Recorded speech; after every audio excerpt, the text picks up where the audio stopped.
Hello sa inyong lahat! Narito na naman si Mami Essie para mag-share na naman sa inyo ng isang masarap na recipe.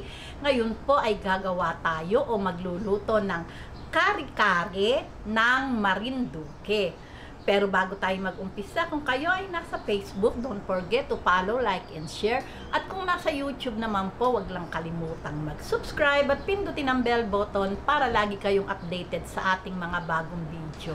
Ngayon, narito po ang ating mga kakailanganing sangkap.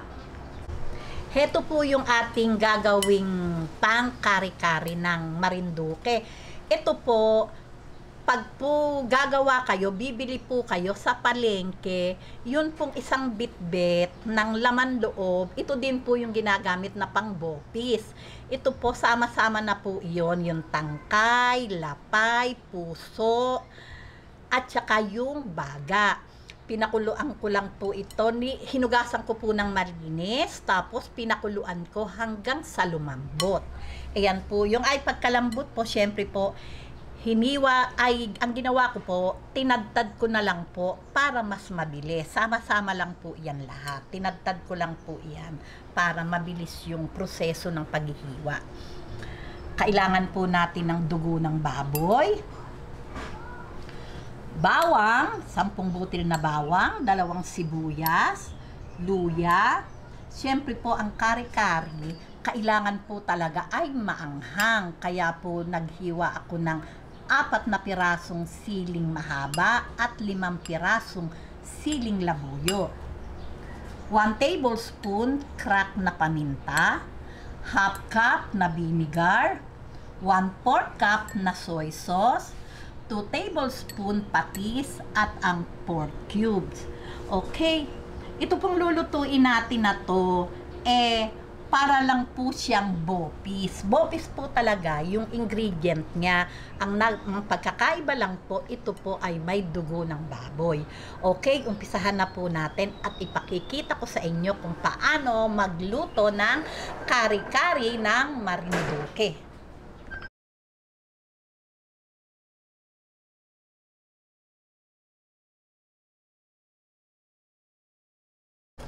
Ngayon, umpisahan na po natin yung paggigisa.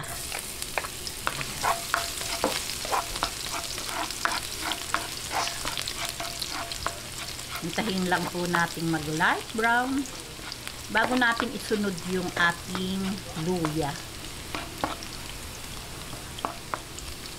Ayan.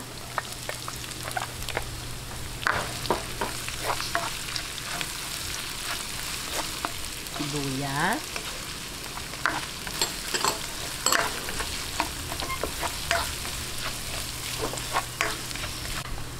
Ayan, pagka po ganyang gisang-gisa na itong ating nilagay na ingredient, lalagay na po natin itong ating pinaghalo-halong laman loob. Ayan.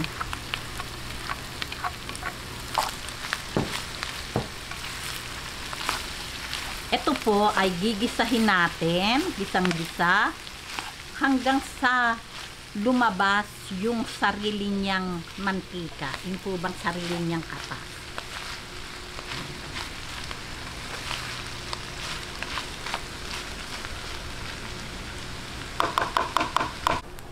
Ayan, pagka po ganitong nadidinig nyo po, yung pumuputok-putok, pagka po ganyan, lumalabas na po yung sarili niyang mantika.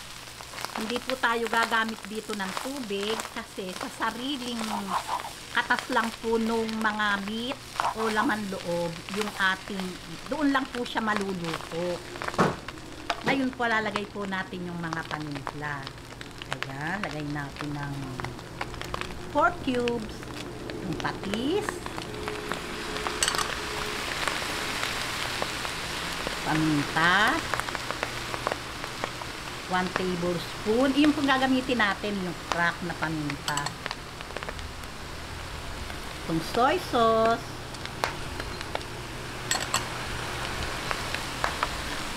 Siyempre po, kailangan madaming sili.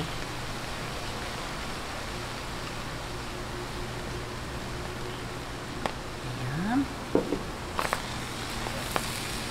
Gisa-gisahin po ulit natin. Ayan, bago natin ilagay yung suka.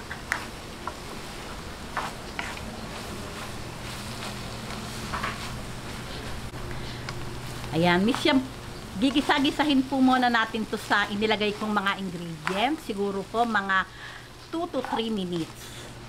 Ayan. Ayan, after 3 minutes, haluin na po natin. Ayan, napakabango po talaga.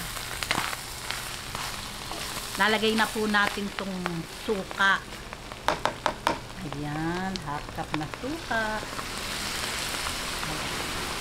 Mga 1 minute bago natin haluin at ilalagay ko na po yung dugo.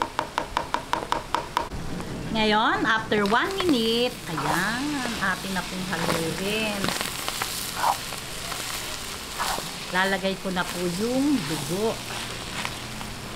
Ayan, heto po yung dugo ng baboy. Yung pong nilagay kong dugo, 1 cup po iyon. Ayan, haluin lang po natin hanggang sa matuyo. Ayan. Yung pong asin, bahala na po kayo siyempre sa panlasa nyo, yung alat. Ayan. Ayan.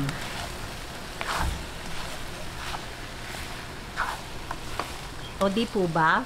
Para din po siyang bopis, kaya lang ang pinagkaiba, meron po itong dugo ng baboy. Ayan. Yung pong dami ng dugo, syempre po yung question po yun sa lulutuin nyo. Kung konti lang po, i-adjust nyo na lang po yung mga ingredients. Kasi po hindi naman po ito masasabing dinuguan kasi konti lang naman po yung dugo. Ayan, ganyan. Siguro po ito ay mga 2 to 3 minutes. Mga 5 minutes. Luto na po ito. Ayan, ang bango-bango po.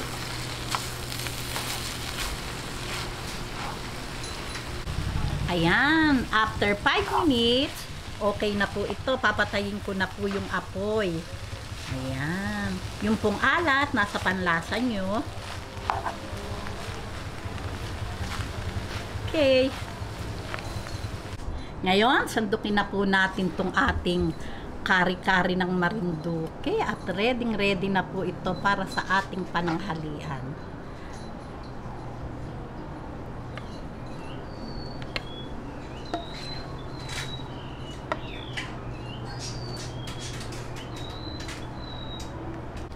Ayan, heto na po ang napakasarap na kari-kari ng Marinduque. O ready na po ito para sa ating pananghalian.